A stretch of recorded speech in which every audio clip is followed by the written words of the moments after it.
Bueno, muchísimas gracias primero por invitarme a un seminario tan interesante y en el que me siento tan a gusto, ¿no? Porque además aborda dos de mis pasiones, que son la historia y la literatura, ¿no? Gracias, Pepe, por invitarme a la Fundación Camarillo Bonal. Encantada de volver a estar aquí. ¿Perdón?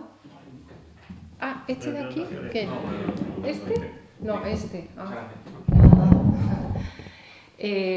A la Fundación Caballero Bonal, que vuelvo de nuevo y estoy encantada, porque es como una extensión de mi casa, al CEP y a la Universidad de Cádiz, ¿no? Muchísimas gracias por invitarme y además por inaugurar el congreso, además con un plantel tan impresionante, ¿no? Todos son grandes amigos, pero sobre todo personas que yo admiro, leo y que me fascinan, ¿no? Entonces cuando Pepe me sugirió venir aquí, estaba encantada y muy feliz, ¿no? por estar aquí a pesar de este día. Yo me había venido además a Jerez muy temprano porque me encanta pasear por aquí, pero cuando he visto lo que llovía pensé que hoy iba a estar aquí prácticamente sola, con lo que agradezco muchísimo que hayan hecho el esfuerzo de estar aquí hoy.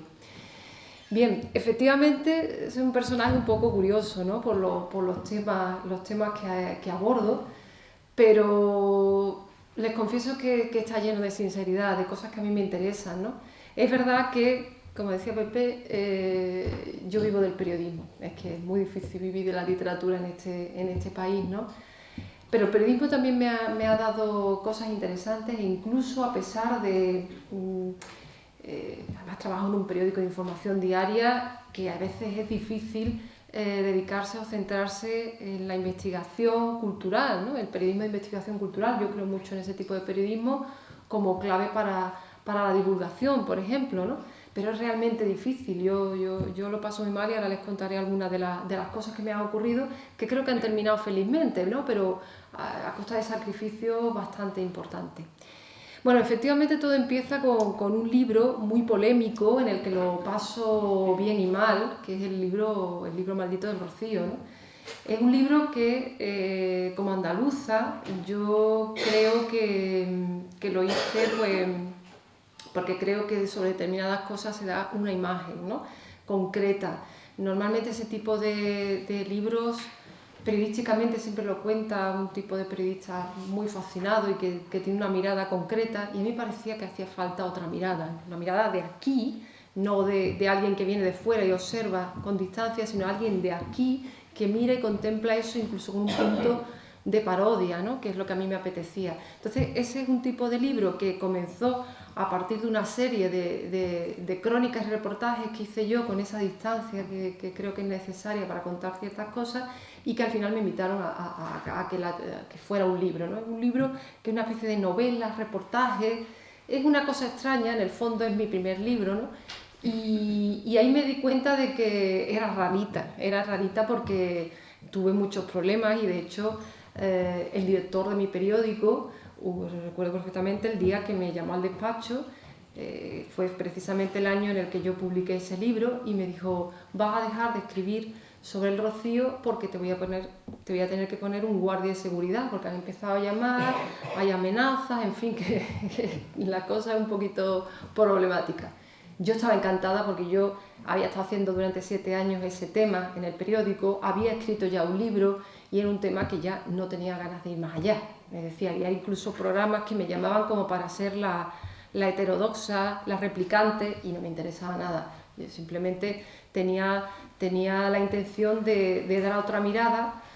Bueno, como había ocurrido, sin ser igual ni muchísimo menos, pero como esos reportajes que escribió Manuel Chávez Nogales en el año 36 sobre el Rocío, o Alfonso Grosso con su novela, con Flores a María, que también la verdad es que lo pasó mal, pero yo creo que ese tipo de cosas son importantes, ¿no? Y yo creo que ese lado de compromiso a la hora de contar las cosas de otra forma, para mí sigue siendo muy importante. Ese libro fue muy importante también porque yo pensé que de un tema que en principio tampoco me interesaba excesivamente, había conseguido hacer un libro, ¿no? Yo siempre he querido ser escritora, pero es una cosa que tenía como mente, un proyecto de largo aliento, ¿no? No sé, que escribiría pues quizás a partir de los 50 años o algo así, ¿no? Pero bueno, salió ese libro y después pues llegó la historia, que es lo que a mí sinceramente me apasiona. Y Y el momento en el que yo decido emprender la odisea de escribir un libro, una novela, fue Con memoria de cenizas, que trataba un tema que yo creo que es fascinante y que tiene que ver con el título que yo he puesto a esta conferencia, ¿no? Que es la literatura contra el historicidio. ¿Por qué el historicidio? Porque yo creo que hay determinados capítulos de la historia que no son muy conocidos o por circunstancias han quedado en los arrabales de los manuales de historia, son apenas una nota a pie de página. Y a mí eso siempre me ha llamado mucho la atención, ¿no? Comprendo que en situaciones políticas anómalas, bueno, esas cosas ocurran, pero hoy en día no lo entiendo. ¿Qué es lo que pasa? Un día, por casualidades, nos invitan a un grupo de periodistas a visitar un monasterio que hay cerca de Sevilla, el monasterio de San Isidoro del Campo, que está enfrente de la ciudad romana itálica, ¿no? Un sitio maravilloso, pero que estaba en unas condiciones bastante lamentables, ¿no? Casi en ruina, bastante olvidado por las instituciones. Entonces, un grupo de gente interesada en la conservación de ese lugar nos invita a los periodistas para que veamos el estado en el que está el monumento y, bueno, para que hiciéramos un reportaje de crítica, ¿no? Ahí me encuentro yo con una historia que a mí me deja yo recuerdo esa mañana como una de las más fascinantes de mi vida, porque resulta que allí me entero que ese monasterio, la comunidad de Jerónimos, en la primera mitad del siglo XVI, habían protagonizado un episodio absolutamente herético al practicar la reforma protestante de forma secreta en ese monasterio. La historia va más allá y me entero esa misma mañana que allí se había empezado a escribir, o sea, a hacer la traducción de la Biblia al castellano, cosa que estaba prohibida por la Iglesia Católica, ¿no? Y que además todos esos monjes, bueno, la Inquisición se entera de que están practicando en secreto la reforma, van a por ellos, algunos logran escapar y otros son apresados y son quemados en distintos autos de fe, de forma que la herejía protestante en Sevilla queda absolutamente aniquilada. Algunos de aquellos monjes que habían estado en Sevilla sí que se dispersan por distintos lugares de Europa y se convierten en personajes muy importantes, no solo de la historia de la religión, porque a mí me interesaba más que el tema religioso, gente que representaba muy bien esa época, el siglo XVI, ese siglo de descubrimiento, de curiosidad, también de intolerancia religiosa, pero yo creo que es un siglo muy atrevido, ¿no? En el que se dan grandes pasos. Entonces, estos personajes en distintos lugares de Europa pues se convierten en personajes intelectuales de primer nivel y al final terminan traduciendo ese proyecto que comenzó en Sevilla, que es la famosa Biblia del Oso, que es la primera traducción al castellano de los libros sagrados, ¿no? Además, una Biblia que de una calidad literaria, si tienen ocasión, léanla, porque realmente tiene todo ese aire de la gran literatura del siglo XVI, ¿no? Parece que lees a veces el Lazarillo de Tormes y todo eso, ¿no? Es excepcional. Hasta 2 siglos más tarde la Iglesia Católica, de hecho, no permitió la traducción al castellano de la Biblia, pero 2 siglos antes se había hecho, ¿no? Con este episodio que comprenderán que es fascinante, pero que sin embargo, yo recuerdo que ese día, como les digo, fascinada, me voy al periódico, intento escribir el reportaje, bueno, de crítica de cómo estaba el edificio, pero que yo digo, pero este episodio, digo, qué ignorante, que no sé de qué va esto, cómo no me he podido yo enterar de esta historia. Recuerdo que al día siguiente me fui al departamento de Historia Moderna y recuerdo allí un profesor, Klaus Banner, que desgraciadamente murió ya, ¿no? Pero que empecé a preguntarle para que alguien me ayudara a tirar del hilo, porque en las primeras visiones que ya había visto, investigaciones mínimas, ¿no? Me di cuenta de que no se sabía mucho sobre el tema, ¿no? Y entonces él es la persona, un historiador, el que empieza a darme la clave y empieza a darme bibliografía que sorprendentemente casi toda estaba en inglés, en alemán, en francés. Era un tema inconcebiblemente a pie de página, ¿eh? Apenas aparecía en algunos manuales de historia, y entonces yo pensé, pero si es una historia fabulosa históricamente, pero también literariamente, porque tenía todos los alicientes. Había no solamente la historia del monasterio, imagínense un monasterio Jerónimo, practicando en secreto, todo, eran mixtas, era un conocimiento, una escuela dentro de la Reforma Protestante, pero bueno, con todas las particularidades y todas las reflexiones que proponía bueno, la Reforma Protestante, ¿no? Eso dentro de Sevilla, ¿no? Sevilla, que además representa determinado tipo de... donde además la contrarreforma fue muy potente, ¿no? También dentro de Sevilla había distintas comunidades, una iglesia secreta que también practicaba clandestinamente esto, un personaje, por ejemplo, que existió de verdad, que cuando lo descubrí parecía que estaba fabulado, que era Julianillo Hernández, que era un arriero que recorría toda Europa, traía vino de Borgoña, pero en los fondos estaban escondidos libros prohibidos de Lutero, Calvino, en fin, todos los que estaban, de Erasmo, por supuesto, prohibidos, y lo distribuía en las distintas iglesias secretas y en el monasterio de San Jerónimo. Claro, yo me encuentro esta historia que primero tiene una dificultad de recreación histórica porque para entender ese mundo y lo que había sucedido ahí era difícil, por un lado, porque no existía mucha historiografía y la historiografía que existía era protestante, es decir, era una fuente que tampoco me servía para interpretar del todo el hecho histórico. Entonces, yo recuerdo que pensé, mi primera novela y vaya tela.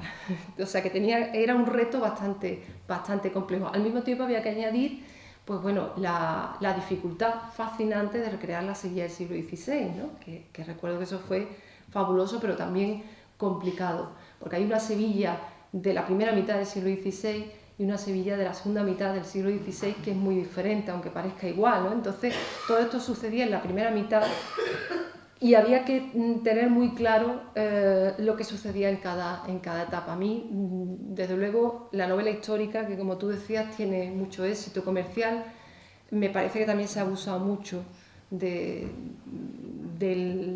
la mala asimilación de la historia, ¿no? Coincidirán conmigo que se han hecho muy malas novelas históricas con un conocimiento muy superficial de la historia y también con poca audacia literaria en el género, ¿no? Que es otra cosa que también me sorprende mucho. Entonces yo decidí que si me embarcaba en eso tenía que ser con todas las consecuencias, es decir, sumergiéndome de verdad en la época, en las mentalidades y por supuesto en ese complejo y desconocido episodio reformista. Encima tenía otro añadido que era el señor, el gran Miguel Delibes, había escrito sobre ese episodio, pero en Valladolid. Son las dos grandes ciudades, ¿no? en las que se desarrolla ese episodio, ¿no? Son dos ciudades importantes de la España de esa época y por lo tanto una como referente institucional y otra como la capital económica del imperio, pues naturalmente pues fueron los dos grandes bastiones, ¿no? Entonces encima tenía el referente del gran Miguel Delibes, ¿no? Que había hecho una excepcional novela como El hereje. Bueno, pues todo eran retos, pero sin embargo a mí me pareció una cosa apasionante. Yo estuve varios años, como les digo, con la documentación, disfrutando muchísimo, también aprendiendo, porque era mi primera novela. Era una novela que tenía mucha complicación porque, claro, era un episodio histórico no conocido, por lo tanto yo no podía traicionar la historia inventando demasiado, pero al mismo tiempo también necesitas de la literatura para contar esa historia. La historia te constreñía, al mismo tiempo necesitaba de la fabulación, ¿no? Fue complicado. Yo hice una especie de pacto con el lector para, al final, una cosa que no me gusta demasiado en las novelas históricas, pero que yo creo que era necesario en esta, que era añadir al final una especie de diccionario de los personajes que aparecían para que el lector tuviera claro qué personajes son históricos y cuáles son los que yo me inventé, porque creo que es una historia que merece la pena conocerse como si se hubiera leído un libro de un ensayo histórico, ¿no? Es decir, el lector tiene que saber qué es verdad y qué es mentira. Sí que tengo que añadir que yo inventé muy poco, porque conforme iba tirando el hilo me iba fascinando más, porque no había que añadir nada, estaba todo, ¿no? Estaba una historia fabulosa, una historia que, como les digo, más allá del apasionante episodio de historia religiosa, estaba algo que a mí me interesaba más, que era gente que por curiosidad, por el conocimiento, por ir más allá, por leer lo prohibido, no dudaban en arriesgar su vida, y de hecho la mayoría perece en el quemadero, ¿no? De allí del Prado, de Sevilla. A mí eso me pareció... Y esa fue la clave para meterme en la piel de esos personajes, ¿no?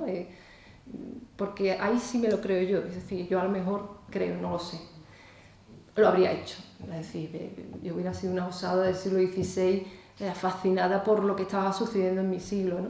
Y ahí sí me identifiqué yo con los personajes. Esa novela, la verdad que una novela muy afortunada, una novela que la publiqué en el año 2005 y una novela que todavía sigue vendiéndose, ¿no? Que da cifras positivas, cosa que es rara en el mundo editorial. Es una novela que además coincidió muy azarosamente, pero coincidió con la restauración de ese monasterio. Yo, conforme escribía esa novela, la Junta por fin se dio cuenta de que tenía que recuperar ese monumento, ¿no? Que tiene, por ejemplo, frescos medievales fabulosos, tiene retablos de Martínez Montañés, es decir, simplemente desde el punto de vista artístico es maravilloso, ¿no? Si encima el contenido han ocurrido cosas como esas, ya me dirán, ¿no? Entonces es un monasterio que se ha abierto al público y que mi novela se vende en la tienda de recuerdos, cosa que me fascina, ¿no? Es como si de alguna forma hubieras añadido algo, ¿no? A la recuperación de ese lugar que no sé por qué se había perdido esa memoria, ¿no? ¿Por qué? Porque ese episodio tan fascinante de un grupo de españoles, un grupo de andaluces, se pierde y se olvida. ¿Por qué?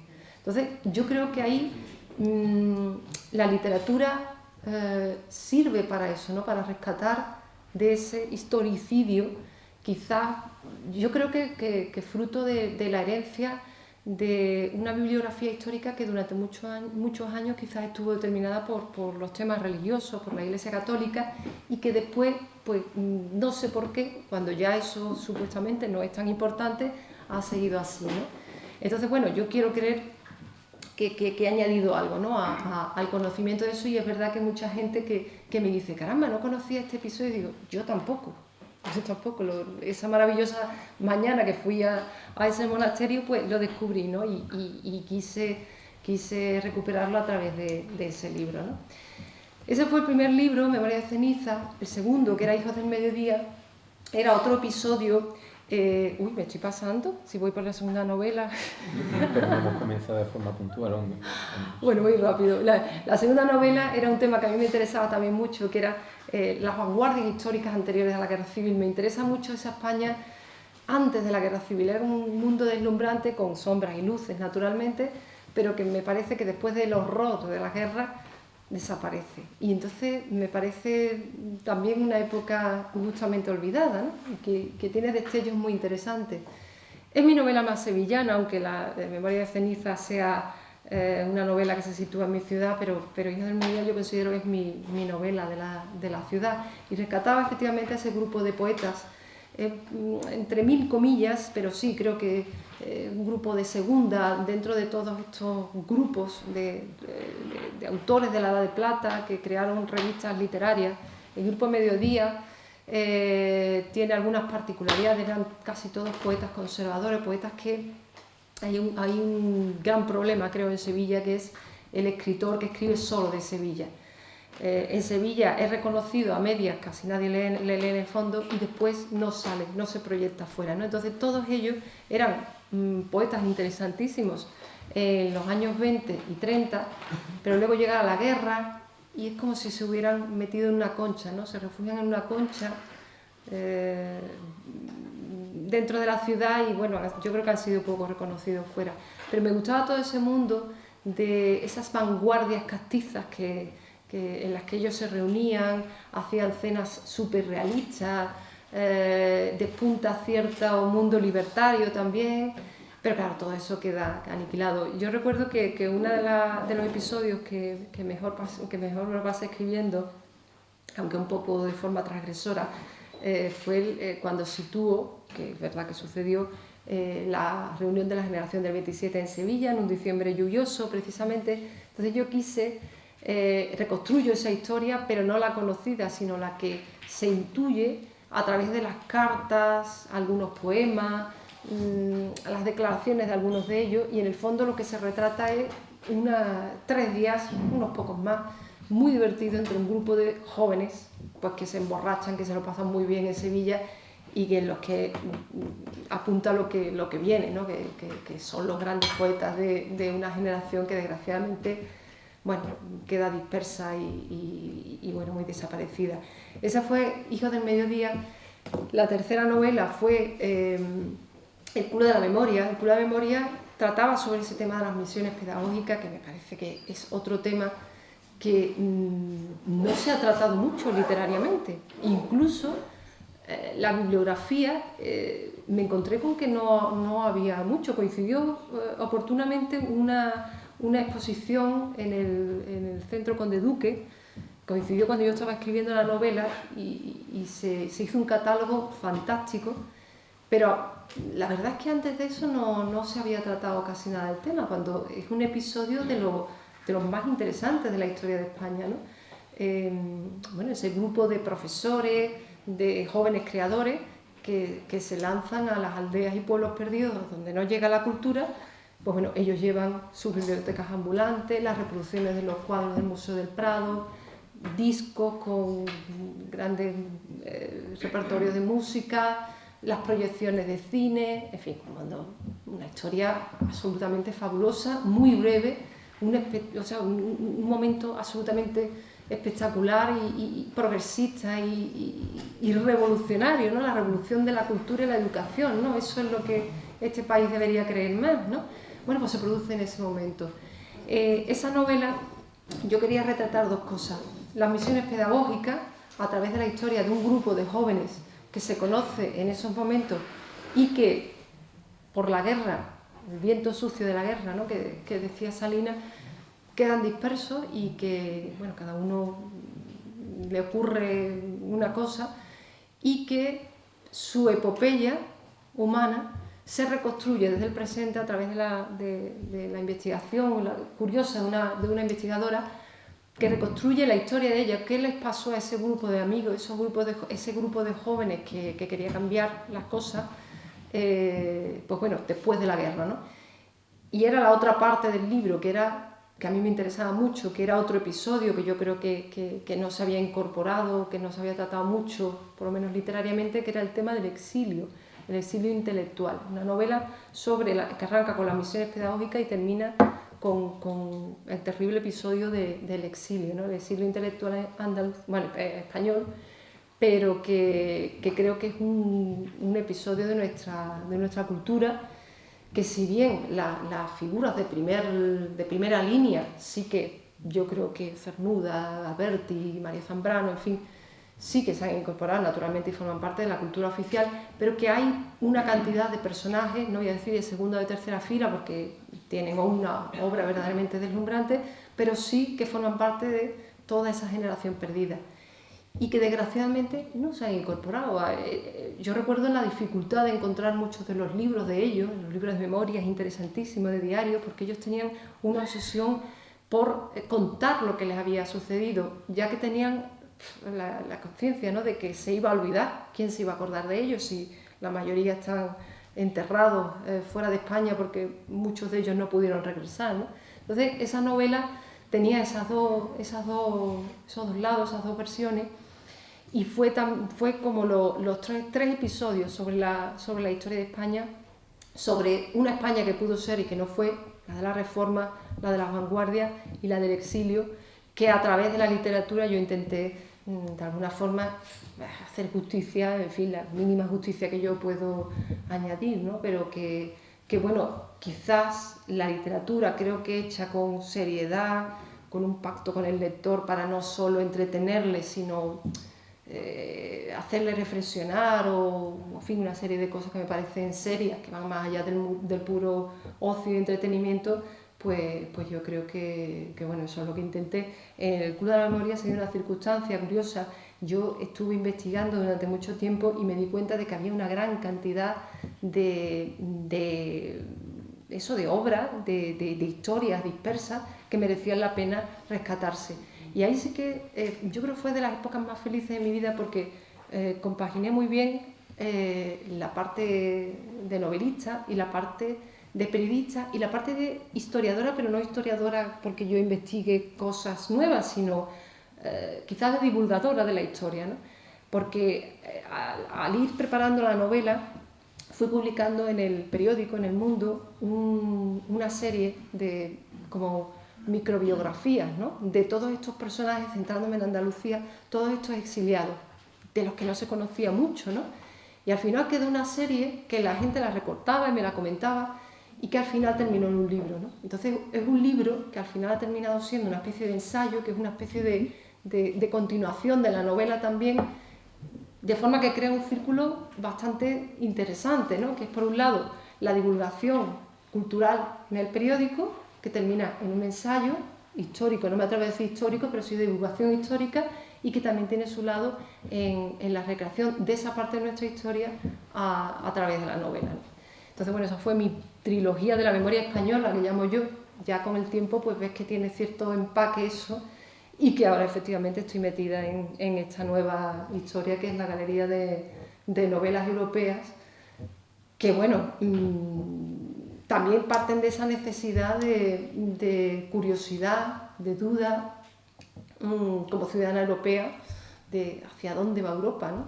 Yo creo que también es un momento muy oportuno para reflexionar sobre Europa, y también de alguna forma a través de la literatura intento explicarme o preguntarme o no sé, o reflexionar sobre qué le pasa a este continente, ¿no? Hacia dónde va, ¿no? El continente que ha sido referencia para bien y para mal muchas veces, y que ha perdido su hegemonía y que ahora vaga un poco de forma incierta y sin saber muy bien qué es, si es un mercado, si es, en fin, es un despacho burocrático en Bruselas. Pues bueno, a través de estas novelas pues intento también explicarme eso, ¿no? Y voy a dejar ya de hablar porque he soltado un rollo histórico. No sé si hay alguna pregunta, bueno, ¿no? Entre todos vamos a intentar que no dejes de hablar porque tú eres la invitada. Empezamos con las preguntas del público. Si alguien quiere hacerle una primera pregunta, por favor. Relacionado con lo que directamente haya dicho ella o con alguna de las lecturas que hayan hecho de sus libros, sobre cualquier otra cuestión. Bueno, habrá preguntas más adelante. Te pregunto, Eva. La primera pregunta que te voy a hacer es, tú has mencionado varias veces a Sevilla, estás ligada a un periódico en la edición de Sevilla. ¿Es complicado hoy tener una difusión nacional escribiendo desde Sevilla? A ti, tú has hablado de varias trilogías o de varias etapas en tu vida literaria, pero también hay una frontera o una bisagra que es el premio o la condición de finalista del Nadal, porque eso te abre la puerta de una editorial como Planeta, ¿no? Escribir desde Jerez, desde Cádiz, desde Andalucía, desde Sevilla, ¿es complicado hoy día? Muy complicado, muy complicado. Claro, porque ahora hemos estado hablando en una entrevista de este tema, muy complicado, o sea, lo tenemos muchísimo más difícil. Y hablo periodísticamente y hablo como escritora. Despeñaperros sigue pesando mucho, es decir, yo me he dado cuenta que o sea, todo, para poder difundir lo que haces, tienes que hacer el doble o el triple, ¿eh? Me pasó con el premio Nadal, que llegas como una nueva, como si acabas de empezar, y no es que yo lleve una carrera detrás dilatada de amplios años, pero ya era, por ejemplo, mi tercera novela, ya había escrito algunos ensayos, llevo mucho tiempo trabajando como periodista cultural y parecía que era una nuevita ahí, que había aparecido como una probeta ahí de pronto, ¿no? Claro, después comparas y ves a otros escritores quizás de tu misma edad que no han hecho mucho más, ¿no? Sino que a lo mejor han escrito un libro, acaban de empezar y sin embargo están en Barcelona, están en Madrid. Bueno, pues ya están. La proyección es brutal. Todo lo que hacen está en un escaparate que desde primera hora sale, ¿no? Que una persona que tenga un mínimo de solvencia lo tiene mucho más fácil. Y yo conozco a cantidad de compañeros periodistas o escritores a los que le pasa lo mismo, ¿no? Y entonces ya te das cuenta de que es un problema, ¿no? Aquí no hay una industria editorial, está todo allí, desde los agentes, los editores, y en el mismo periódico, ¿no? En el mismo periódico a mí me pasa muchas veces que tengo la sensación de que estoy como en un cuarto, dentro de una casa, y un cuarto en el que de vez en cuando haces alguna cosa que tiene cierta proyección fuera, ¿no? Y muchas veces, y eso que me dedico a cultura, muchas veces te llaman para determinadas cosas que eso a mí me cabrea mucho, que es la visión de tópico, ¿no? De ahora, por ejemplo, la duquesa de Alba o estas cosas que parece que estamos como asociados a determinado tipo de temas y te llaman para eso, ¿no? Cuando estás cubriendo un seminario de historiadores o estás hablando con Caballero Bonal, le hacen una entrevista a Caballero Bonal, si Caballero Bonal va a Madrid, sale en Madrid, si yo estoy en Sevilla y le hago una entrevista a Caballero Bonal, lo voy a tener mucho más difícil, ¿no?